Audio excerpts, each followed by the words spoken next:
चारों तरफ बर्फ से ढके पहाड़, खूबसूरत वादियां और रंग बिरंगी हरियाली। भारत को प्रकृति का एक शानदार तोहफा। मनाली। मौसम चाहे कोई भी हो, यहाँ हमेशा उत्सव का माहौल ही रहता है। मगर जहाँ मनाली अपनी सुंदरता और पर्यटन के लिए मशहूर है, वहीं ये कुछ पैरानॉर्मल एक्टिविटीज के लिए भी मशहूर है। इसी मनाली में कुछ ऐसी जगहें भी हैं जहाँ पे जैसे जैसे रात का अंधेरा छाता है, परछाइयों का साया बढ़ने लगता है। अजीबोगरीब घटनाएं घटने लगती हैं जिन्हें ना तो सुनने वाला समझ पाता है और ना ही सुनाने वाला।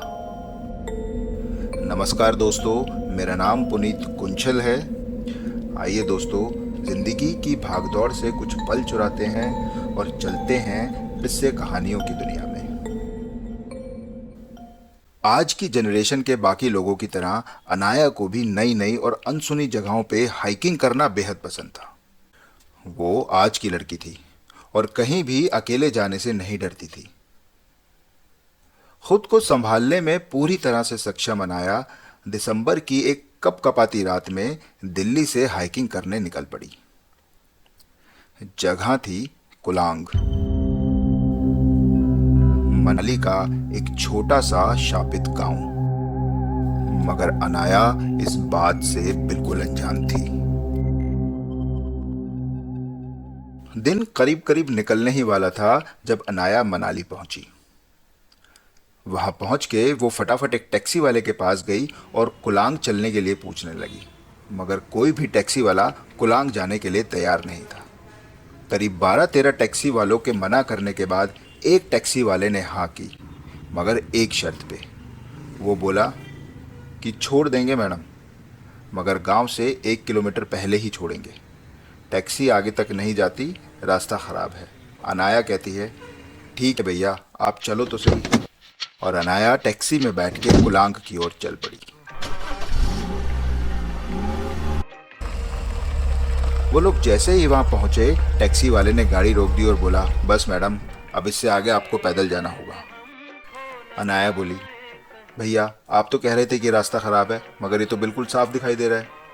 मैंने पहले ही कहा था मैडम, इससे आगे नहीं जाएंगे। अनाया कहती है, अरे भैया पैसे एक्स्ट्रा ले लेना, थोड़ा आगे छोड़ दो। पैसों की बात नहीं है मैडम। तो फिर क्या बात है भैया? वहाँ मनाली में भी कोई यहाँ आने के लिए तैयार ही नहीं था। देखिए मैडम, आप शहर के लोग हैं, भूत प्रेत सब में विश्वास नहीं करते, मगर हम करते हैं। आप जहाँ जा रही हैं ना, वो एक शापित गांव है और मनाली की सबसे डरावनी जगहों में से एक है। अनाया कहती है, श्राप? कैसा श्राप? और अगर श्राप है तो फिर कुछ कहानी भी होगी। टैक्सी वाला कहता है, हाँ कहानी है तो सही। अनाया कहती है, तो बताओ ज़रा क्या कहानी है। टैक्सी वाला कहता है, ये गांव सदियों पुराने अभिशाप को झेल रहा है मैडम, जो यहाँ के निवासियों को मरने के बाद भी शांति प्राप्त करने से रोकता है। यहाँ के लोग चाहे कुछ भी कर लें, कितना भी पूजा पाठ करा लें, यहाँ मरने के बाद किसी को मोक्ष प्राप्त नहीं होता। इसलिए अब यह गांव खाली हो चुका है और सिर्फ आत्माओं का निवास है। इस गांव में जाना या उसके आसपास से गुजरने की सख्त मनाही है, जब तक कि आप किसी ऐसे गांव वाले से ना मिलना चाहें जो अब इस दुनिया में मौजूद नहीं है। अनाया चुपचाप टैक्सी ड्राइवर की बातें सुनती रहती है। ऐसा नहीं था कि उसे इन सब बातों में यकीन नहीं था, मगर वो कही सुनी बातों पे थोड़ा कम ही यकीन करती थी। अनाया टैक्सी से उतरते हुए कहती है, इन्फॉर्मेशन के लिए थैंक यू भैया, मैं ध्यान रखूंगी। वैसे मुझे गांव में नहीं जाना, भीनी चुक जाना है। शाम ढलने से पहले वापस आ जाऊंगी। टैक्सी वाला कहता है, भीनी चुक कुलांग गांव का ही हिस्सा है मैडम, और उसका रास्ता गांव के अंदर से होके ही जाता है। और ये कह के टैक्सी वाला वहां से चला जाता है और जाते जाते कहता है, वैसे ये सिर्फ एक कहानी है जो मैंने अपने बाबा से सुनी थी, मान जाने सच है भी या नहीं। चारों तरफ बर्फ से ढकी पहाड़ियां, बीच में एक सुनसान सड़क जहां दूर दूर तक कोई नजर नहीं आ रहा था, और उस सड़क के बीचों बीच अनाया बिल्कुल अकेली खड़ी थी। वो 10-15 मिनट तक वहीं खड़ी रही इस इंतजार में कि शायद उसे कोई लिफ्ट मिल जाए, मगर उसे वहां कोई हरकत होती हुई दिखाई नहीं दे रही थी। अनाया पहले तो थोड़ी सी घबराई। एक बार उसके मन में आया कि वापस चली जाए, पर फिर वो हिम्मत करके कुलांग की ओर बढ़ने लगी। वो चलते चलते कुलांग पहुंची, तब तक सुबह के 6 बज चुके थे। लोग बस अपने घरों से काम की ओर जा ही रहे थे। अनाया ने लोगों को यहाँ वहाँ घूमते देखा और उसे यकीन हो गया कि ये वाकई में सिर्फ एक कहानी ही है। उसने एक गांव वाले को रोका और उससे पूछा, अरे भैया, ये यहाँ से भीनीचुक का रास्ता इसी गांव से होके जाता है ना? वो आदमी अनाया को देख के बड़ी अजीब तरह से मुस्कुराया और बोला, हाँ, यहीं से जाता है। अनाया ने पूछा, यहाँ कोई ठहरने की जगह मिलेगी? वो आदमी कहता है, कहीं भी ठहर जाइए, कोई मना नहीं करेगा। अनाया कहती है, नहीं, मेरा मतलब कोई गेस्ट हाउस या होटल वगैरह? नहीं, गेस्ट हाउस वगैरह तो कोई नहीं है। अनाया कहती है, ठीक है भैया, थैंक यू। अनाया ने वहीं गांव के बाहर अपना कैंप लगाया, 1 घंटा रेस्ट किया और करीब 7 बजे भीनीचुक की तरफ हाइकिंग शुरू कर दी। सब कुछ बिल्कुल नॉर्मल था। वो बेहद ही खूबसूरत ट्रेल था। अनाया को कुछ भी अजीब नहीं लग रहा था। वो मंत्रमुग्ध सी होती हुई भीनीचुक की तरफ बढ़े जा रही थी। उसे लगा, न जाने क्यों लोग इसे शापित गांव कहते हैं। हो सकता है इसे भीड़ भाड़ से बचाने के लिए ऐसी कहानियां बनाई गई हूं। अनाया करीब 4 घंटे में भीनीचुक पहुंची। उसने अपनी घड़ी में टाइम देखा तो 11 बज रहे थे। उसे ये सोच के बेहद ही खुशी होने लगी कि अगर यहाँ नहीं आती तो जिंदगी का इतना खूबसूरत एक्सपीरियंस मैं मिस कर देती। करीब 1 घंटे बाद 12 बजे के आसपास अनाया ने वापस नीचे उतरना शुरू किया। उसे खुशी थी कि वो दिन ढलने से पहले कुलांग तक पहुंच के वहां से वापस दिल्ली की ओर निकल जाएगी। अभी अनाया थोड़ी ही दूर उतरी होगी कि आसमान में अंधेरा छाने लगा। उसने अपनी घड़ी में टाइम देखा जो दोपहर के 12 बजा रही थी। हालांकि पहाड़ों में जब मर्जी बादल छा जाते हैं और अंधेरा जैसा होने लगता है, पर फिर भी अनाया को थोड़ी हैरानी हुई और वो और जल्दी जल्दी नीचे उतरने लगी। करीब 1 घंटे बाद अनाया को एहसास हुआ कि जिस रास्ते से वो ऊपर आई थी ये वो रास्ता नहीं था। उसे लगा कि वो शायद गलत रास्ते पे नीचे उतर रही है। उसने अपने फोन में नेविगेशन ऑन करने की कोशिश की, मगर वहां सिग्नल मिलना नामुमकिन था। अनाया ने एक बार फिर से अपनी घड़ी में टाइम देखा। घड़ी में अभी भी 12 बजे थे और अंधेरा बढ़ता जा रहा था। अनाया को थोड़ी सी घबराहट होने लगी और उसने तेजी से नीचे की ओर उतरना शुरू किया। चलते चलते उसे टैक्सी वाले की बातें याद आ रही थी और उसके मन में वहम पैदा होने लगे थे। अनाया समझ चुकी थी कि यहाँ कुछ तो गड़बड़ है। उसने अपनी टॉर्च जलाई और सावधानी से नीचे उतरने लगी। उसके पास सिर्फ एक ही चारा था, नीचे की ओर उतरना, मगर वो कहाँ पहुंचेगी अब ये वो नहीं जानती थी। अनाया ने अंदाजा लगाया कि वो पिछले 4-5 घंटे से चले जा रही है, मगर रास्ता है कि खत्म होने का नाम नहीं ले रहा है। अनाया बेहद थक चुकी थी। उसने सोचा कि अब तो उसे ना चाहते हुए भी कैंप लगाना ही पड़ेगा, मगर इतने घने जंगल में कैंप लगाना सेफ नहीं था। रात का सन्नाटा पूरी तरह से पसर चुका था। अनाया की घड़ी अभी भी 12 बजा रही थी। तभी अनाया को एक बड़े से पेड़ पे एक ट्री हाउस दिखाई दिया।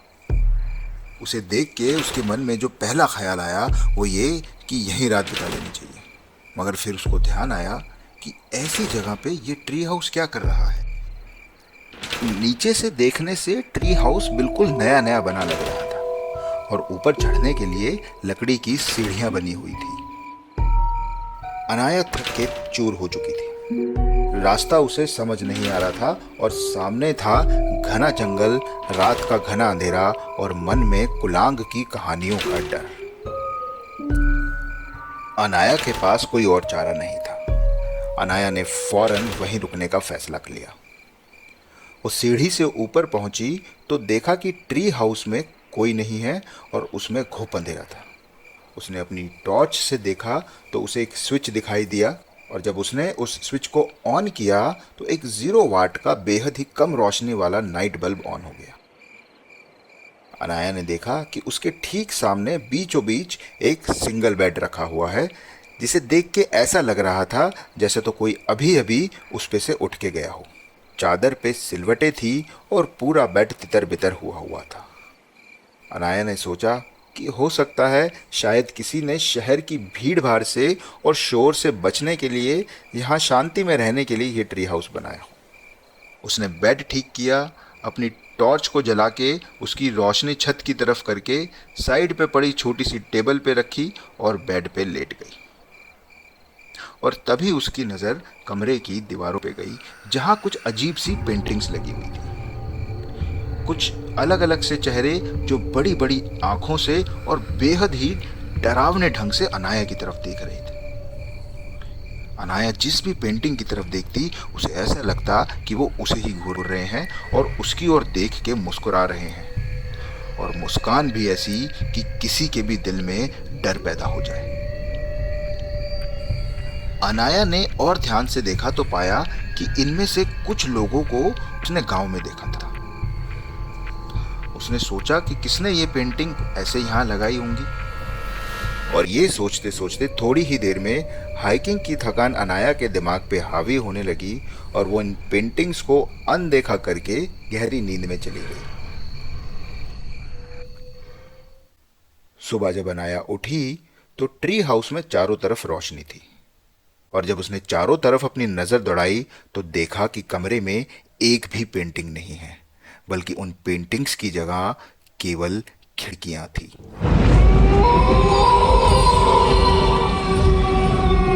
अनाया ट्री हाउस से निकल के तेजी से नीचे उतरने लगी।